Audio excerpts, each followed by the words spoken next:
Magic words, payroll tax cuts seem to have done more for this market in turmoil than the Fed's emergency rate cut last week. But we're just a week away from the Fed's next meeting, and even more rate cuts are likely. Our Fed correspondent Brian Cheung is in the newsroom. Brian, if this payroll tax cut does go through, what does that mean for the Fed?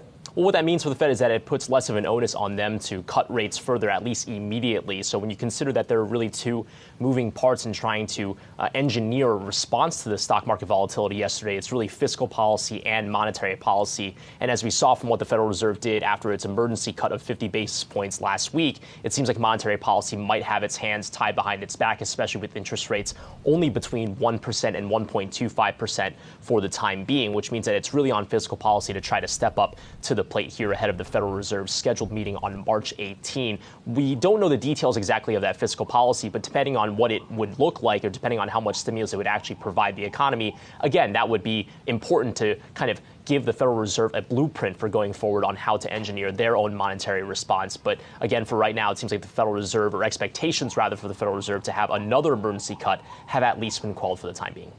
And so, Brian, that means we're going to move closer and closer to zero if we get that 50 basis point cut at the March meeting. Many are calling for a 50 basis point cut at the April meeting. If that's the case, what happens if and when the Fed needs to go back into the toolbox? What do they have there? I mean, I guess they have QE. Can they buy up corporate debt? I know central banks in other parts of the world can do that. That's a great question, Alexis. For right now, we have heard from the Federal Reserve that they would rely or would like to rely on quantitative easing and forward guidance, the repeat of the playbook that they used in 2008 to battle whatever might come if they do get backed up to the zero bound. But you mentioned buying corporate debt. That's a strategy that's been deployed at least at the European Central Bank. Actually, in the Bank of Japan, a different but similar strategy where they're actually buying equities in the form of ETFs. But we have to remember that here in the United States, there are statutory limitations to what the Federal Reserve can and can't buy. If you recall, during the financial crisis, it was using QE to buy agency-backed securities, mortgage-backed securities. Those were all things, however, that are guaranteed by the government. And under the Federal Reserve Act, it can actually only buy instruments that are guaranteed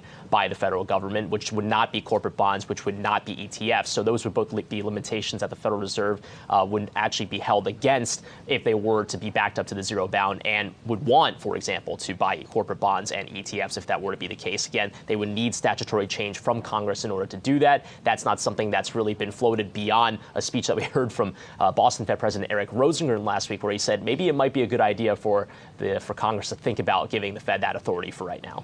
Probably not likely, though. All right, Brian Cheung in the newsroom. Thank you.